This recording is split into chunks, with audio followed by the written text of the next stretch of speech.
So your timing in your golf swing is all wrong. This is an iron golf swing lesson. This is a driver golf swing lesson. This is basically a golf swing basic, but so many of you are getting this wrong. When we compare amateurs to pros and how they time backswing in relationship to downswing, we see some shocking differences.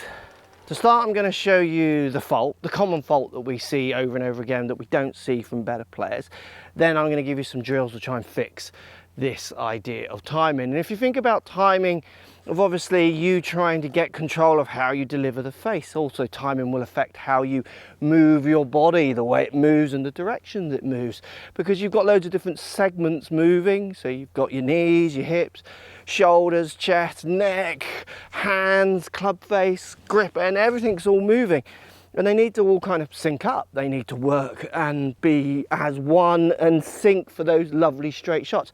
Remember, these ideas are the same with the driver and the iron. It's a golf lesson that could change your golf, I promise you. So let's start with what the good players do in relationship to timing. What they tend to do, again, driver and iron, is they tend to start the backswing and they tend to create speed to pull the club away. They actually move relatively fast. Now, when we say move, and as I'm talking about speed, so going fast or slow, we're talking about hand speed. So as I pull the club back, what speed are my hands going at? Because remember, when my hands are speeding up and slowing down, will directly influence how the club head, so the bit at the end of your hands, is speeding up and slowing down. So think about it as when I hit the ball, your goal, your hand should be slowing down as they come in to hit the ball to try and get the club to speed up. So again, if you imagine me throwing, I'm going to be releasing, so certain bits are firing and then certain bits are slowing down to kind of move all that energy up through the train into the release of the ball. And it's the same with the club. Your hands, as they come down in to hit the ball, they should actually be slowing down. Now this is quite counterintuitive to what lots of golfers think when you ask them. I think the hand should be speeding up. I've seen videos from pros showing, you've got to go quick down at the bottom with your hands. Your hands are actually slowing down. So what are the pros doing? Remember, we're talking hand speed. They go fast. They actually start slowing their hand speed down around somewhere in the mid part of the backswing. So when their hands get somewhere kind of aroundish here, their hands are now gone from fast, they start slowing down to complete the top of the backswing. So they're going quick to slow to finish. So why are they slowing down as they go into the top of the backswing? Well, there's a few reasons. First of all, they're going to try and create speed as they start the downswing. So as they start the downswing, their hand speed is going to pick up. Really try going quite fast to allow it to then slow down to get it out to the club, the speed out to the club. They're also trying to make sure that when they get up to the top of the backswing, they can change direction. Much easier to change direction if you're slowing down into a turn. So if I'm going to change direction, I'm going to have big push of energy and then I'm almost slowing down to then push again. I'm really using that energy fast. I'm not just going really fast into that turn and keep going, otherwise I stumble. And we don't want you stumbling. And unfortunately, lots of you with your driver in your hands, you're stumbling. So fast to slow, so fast, somewhere in the mid part of the backswing, they start slowing down into the backswing to make sure everything's getting into position, and then fast, and then believe it or not, they start slowing down their hands again around the mid part of the downswing to allow that club to overtake and that be the speed. Now for some of you, this is going to be hard because low and slow, backswing should be low and slow. These kind of myths have been peddled at you and lots of people sign up to them. So when you challenge the myths, they get, people in the comments, oh, that's ridiculous. You're meant to go low and slow. Well, we can measure now, we can actually see, and from the JD Golf Academy, when I look at amateurs, this pattern comes out time and time and time again, where it doesn't with pros. Pros are very similar in when they're slowing their hands down at what point and when they're speeding it up. It's a real distinct pattern, and it's helping them improve their timing and improving their positions and the directions and how they move that club around their body. So what are we seeing from the amateurs? Well, what we see is quite the opposite. We see amateurs taking forever to make a backswing. That's one of the key ones that you see. You see them just taking for such a long time to make a backswing, where pros, we see them make a backswing which takes longer than the downswing, but it's a closer relationship. So with amateurs, we see Very, very slow hands, not really picking up pace until around this area where often we see them actually picking up pace into the backswing.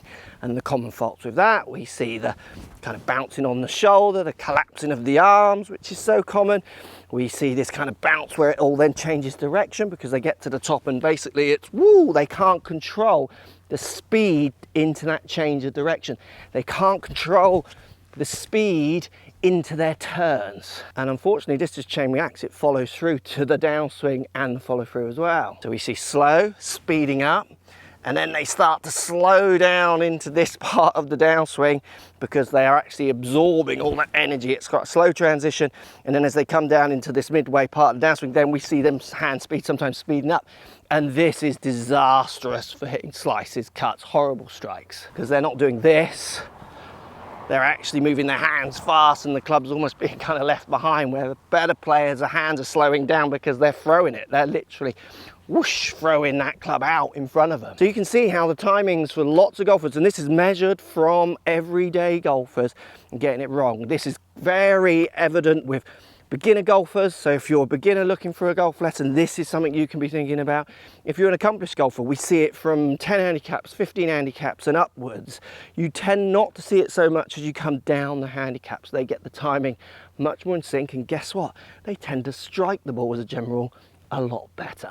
So we want a goal of going fast to slow to fast and then slow with hands. So what can you do? First thing you can do, which really helps lots of students, is get the club out in front of you here. I've done this drill loads over the years and with students for many different reasons, but getting the club out in front of you, and then I want you to just feel like you're picking up the pace as you take it back, going into a position on the backswing where you feel like you could literally just calm down, like you just kind of arrive into the backswing with everything starting to want to calm to then explode again. This drill is so good for getting golfers to try and get that speed as they pull that club away, get that momentum as the club pulls away, with the idea of it then calming down to then start pulling on it and start pushing on it and twisting on it and start moving it on that downswing to allow those energies to get out at the right time. This drill's great before you hit shots.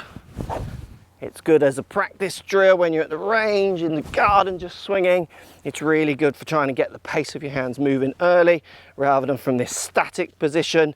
You tend to get this real static, slow build up and then the explosion here, and that's where we then see the woo, the bumps and the over sort of tops and whatever we want to call it. Next thing you can start thinking about is the term static position. That's often a problem for golfers. So the more static you are at address, so the more static I am as I go in, stand to the ball, it takes a bit of time to build up that speed, which is why the speed starts happening here. We want some energy at the start, and you see it so much more now. You see it with good golfers so much more. We want some waggles, because you're going to explode, you're going to pull that club back quicker. We want some foot stamps, we want some weight shifts, we want some feelings of rotating, all in your pre-shots. You're getting ready to get some energy at the start, to pull it back, to then slow down. So not being so bent on like your perfect posture positions and getting into this lock position, and then everything's like, you've seen that so often, haven't you? I see that when I travel the world playing golf. I see so many students kind of shuffling gently into position and kind of lock for 2 seconds, and it is like a creaking before they then try and explode, and it's all out of sync then. The club out in front of you, pulling it back, getting that speed early, feeling like it's slowing down at the top, great way. Next point, try and get some shuffles and some moves into that swing at the start. Don't be so static, feel like you are getting ready to hit that ball, getting that energy in there. So if I just do one to show you, before we show you the next drill, so you can see me moving about, see my shuffles, I'm getting ready to move that club, pull it back, and I'm getting the order of those movements in place to try and hit a lovely drive. Oh, middle left side, take that all day long. Now the next idea, this one's harder, but you can use on the downswing to try and get the feeling of starting that downswing with some force rather than this slow to fast downswing, where what we see from the better players is they're slowing into the backswing, then speeding up and then slowing down. Remember, we're still talking hand path. Is at the top of the backswing, so once you've got the feeling of pulling that club back and setting into some kind of more stable position, start at a downswing, top of the backswing. I want you to feel like you're pulling the club this way, so like you're going to pull it that way and quite hard to really feel like you're starting to pull it that way. To get this feeling into your swing, you will have to slow down on the backswing. If your backswing is quick, you're not going to do that. The club's up and the club's just going to bounce out in front of you. So it's a strange feeling for lots of golfers, but you're feeling like you're pulling it that way as you start down. So as you get up to the top, you're really pulling it that way to try and get that speed out there early. You'll be actually doing this as you complete the backswing. So as the backswing starts completing, you'll be kind of slowing up, knowing you're getting ready to explode again. So identifying that spot with this kind of pull out towards the back part of you here is really good for feeling that speed coming out early with your hands, again, to try and get the order better down at the ball. Now you can play with these forks. I wouldn't use both of them when playing, it's too much. So if you find that this one gets you a bit more in order with the club out in front of you, which is definitely the one that golfers tend to find is easier to do than this one, do it. Now in your practice swings though, you could do both. So feel like you're really starting that quick, slow, quick, and then your hands will be calming down as the club speeds up.